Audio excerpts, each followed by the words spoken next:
आप इस क्लास में सीखते हैं इंग्लिश के कठिन से कठिन मीनिंग्स को पढ़ना, वो भी ट्रिक के साथ। ट्रिक यहाँ पर है कोड, आपको उन कोड के ऊपर काम करना है। यदि आपने उन कोड को पढ़ना सीख लिया तो 100% आपको इंग्लिश पढ़ने से कोई नहीं रोक सकता। इंग्लिश के हर एक वर्ड को आप इजीली पढ़ पाएंगे और इंग्लिश की जो मीनिंग्स है उनको भी सही तरीके से सही स्पेलिंग लिख पाएंगे। कोड इंग्लिश में छोटे छोटे अक्षरों का समूह होता है जो बार बार इंग्लिश के स्पेलिंग्स में रिपीट होता है। एक बार आपको इनको सीखना है। तो चलिए स्टार्ट करते हैं आज की क्लास को।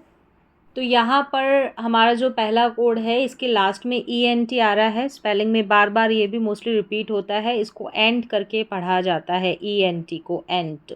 तो चलिए स्पेलिंग को पढ़ेंगे। तो यहाँ पर शुरू में EL है। अगर EL को लेंगे तो L करके पढ़ा जाएगा, EL को L। फिर साथ में O भी है तो LO बन गया। O को O पढ़ा तो ELO, एलो, एलो हो गया। क्यू के साथ हमेशा यू रहता ही रहता है, मतलब क्यू और यू साथ में ही आते हैं और उसको क्वा करके पढ़ते हैं। ठीक है, तो क्यू यू क्वा और ENT कोड हो गया एंट। तो पूरा बन गया QUENT क्वेंट।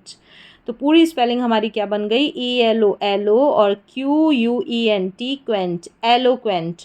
एलोक्वेंट का हिंदी अर्थ होता है वाक्पटु। वाक्पटु का मतलब जो बोलने या लिखने में धारा प्रवाह होता है उसे बोलते हैं एलोक्वेंट, यानी कि वाक्पटु।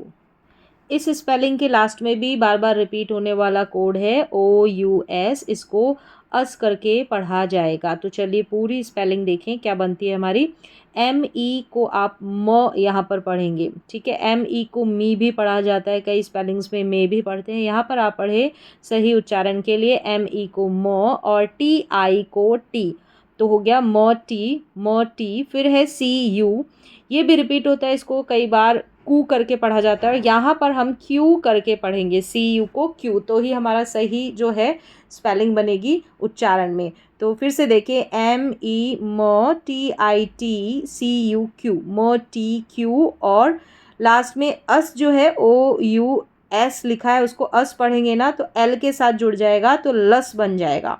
तो ये क्या बन जाएगी पूरी हमारी स्पेलिंग, ME म TITCUQLOUS लस, मटिक्यूलस। मटिक्यूलस, मटिक्यूलस का हिंदी अर्थ होता है सावधानी पूर्वक।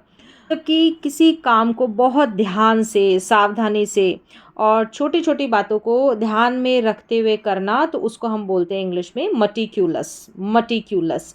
चलिए नेक्स्ट देखेंगे।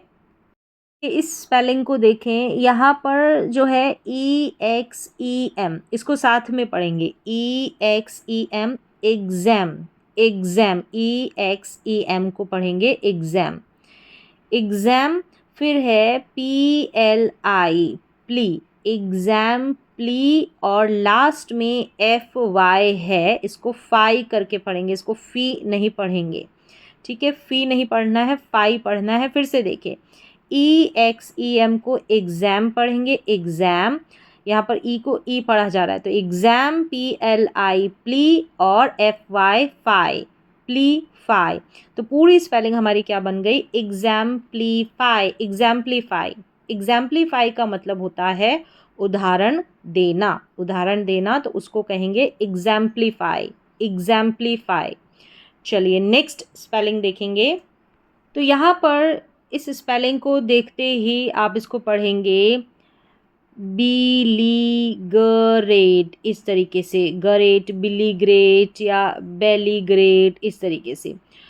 लेकिन यहाँ पर देखिए सही उच्चारण मैं बताती हूँ, ENT जो लास्ट में है एंट करके, ये हमारा कोड हो जाएगा। तो इसको तो आप अलग रख दें, मतलब याद रखें ये एंट करके आता है, मोस्टली रिपीट होता रहता है।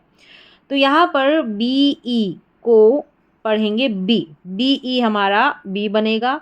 फिर है LLI, इसको ली पढ़ेंगे, बिली, बिली।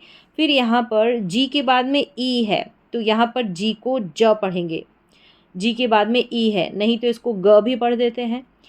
तो ये ज बन गया। ठीक है, ज। फिर है ENT, एंट है, इसी में आर जुड़ेगा तो ये रेंट हो जाएगा, रेंट। फिर से देखें BELLI ली, बीली, GE ज, RENT रेंट, जरेंट। तो क्या बन गई पूरी स्पेलिंग, बिलीजरेंट, बिलीजरेंट। बिलीजरेंट का मतलब होता है लड़ाकू। कि जो देश या वो लोग जो लड़ने के लिए, युद्ध के लिए लगे रहते हैं, तो उनको बोलते हैं बिलीजरेंट, बिलीजरेंट, लड़ाकू। चलिए नेक्स्ट है OVER को हम ओवर पढ़ेंगे। OVER ओवर हो गया। फिर है WHEL, इसको वेल करके पढ़ेंगे, वेल।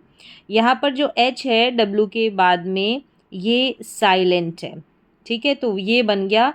WH को साथ में ही व पढ़ेंगे तो ये वेल हो गया। फिर लास्ट में ING को इंग पढ़ते हैं और M उसमें जुड़ गया तो मिंग हो गया, ठीक है। तो इस तरीके से इस स्पेलिंग को हम 3 पार्ट्स में डिवाइड करेंगे। सबसे पहले हो गया ओवर, OVER ओवर, और फिर वेल, WHEL वेल, और MING मिंग, ओवरवेलमिंग। तो क्या बन गई पूरी स्पेलिंग? ओवरवेलमिंग। ओवरवेलमिंग का हिंदी अर्थ होता है अत्यधिक, भारी या जबरदस्त। अत्यधिक मतलब अधिक होना, क्या होना, जैसे खुशी होना, खुशी अत्यधिक होना, बहुत ज़्यादा होना, तो ओवरवेलमिंग। भारी, वोटों की भारी मात्रा के साथ किसी पॉलिटिशियन की जीत होना, तो वहाँ पर भारी के सेंस में ओवरवेलमिंग आ गया। और ज़बरदस्त किसी ने प्रतिक्रिया दी तो वो भी ओवरवेलमिंग। नेक्स्ट मीनिंग देखेंगे MENT, ये जो लास्ट में है ये हमारा कोड है, मेंट करके इसको पढ़ा जाएगा। और इससे पहले आप देखेंगे तो END है, इसको एंड करके पढ़ा जाता है। तो चलिए पूरी स्पेलिंग को यहाँ पर देखेंगे। शुरू में A है, इसको पढ़ेंगे, फिर है MEN। अगर हम MEN पढ़ेंगे तो इसको मैन करके पढ़ा जाता है। END एंड पढ़ा जाता है। तो यहाँ पर MEND, इसको पूरे को पढ़ेंगे तो ये मेंड करके पढ़ा जाएगा। चलिए ए को पढ़ा MEND मेंड, और MENT मेंट, अमेंडमेंट। तो पूरी स्पेलिंग हमारी क्या बन गई? Amendment, amendment. इसका हिंदी अर्थ होता है किसी दस्तावेज या कानून आदि में संशोधन करना, तो उसको बोलते हैं अमेंडमेंट। MENT यहाँ पर मेंट हमारा कोड हो गया, मोस्टली रिपीट होता रहता है। तो चलिए शुरू से देखें। यहाँ पर SA को यहाँ पे से पढ़ेंगे, से, और CRA को क्र पढ़ेंगे, CRA को क्र, ठीक है। ए भी इसके साथ के रूप में पढ़ा जाएगा। तो SA सैक्र, CRA क्र, सैक्र, और मेंट, MENT मेंट, सैक्रोमेंट। यह है स्पेलिंग सैक्रोमेंट। सैक्रोमेंट का मतलब होता है धार्मिक उत्सव या ईसाइयों का जो संस्कार होता है धर्म से जुड़ा हुआ, तो उसको बोलते हैं सैक्रोमेंट, सैक्रोमेंट। OUS ये हमारा कोड हो गया, बार बार रिपीट होता है, इसको अस करके पढ़ा जाता है, ठीक है। OUS तो मिल गया, अस हो गया, लेकिन जो बीच में दे रखा है इसको GO जो दे रखा है, इसको गो नहीं पढ़ना है। ओ को जो है भी पढ़ा जाता है, तो यहाँ पर हम ओ को ही पढ़ेंगे। तो पूरी स्पेलिंग को देख लेते हैं। RI को यहाँ पर री पढ़ा जाएगा, री, और GO है, इसको ग पढ़ेंगे, GO को ग पढ़ेंगे, तो री ग। और फिर ROUS, इसको रस करके पढ़ दिया। तो पूरी स्पेलिंग क्या बन जाती है? Rigorous, rigorous. रिगरस का अर्थ होता है कठोर या सख्त, मतलब कि किसी भी काम को सावधानी पूर्वक या सख्ती के साथ करना, तो उसको बोलते हैं रिगरस, रिगरस। अगर आप इसका गलत उच्चारण करेंगे, अगर देखेंगे कि GO लिखा है, इसको गो पढ़ दिया, तो रिगोरस करके पढ़ देंगे तो वो गलत हो जाएगा। तो यहाँ पर ओ को पढ़ना है, तो ये बन गया रिगरस, रिगरस। अगर आप चाहते हैं यही कठिन से कठिन वर्ड मीनिंग्स को पढ़ने की जो सीरीज़ है वो कंटिन्यू रहे, तो आप ज़रूर बताएं। तो आज की क्लास में बस इतना ही, तब तक के लिए आप करें इन सारे वर्ड्स की प्रैक्टिस।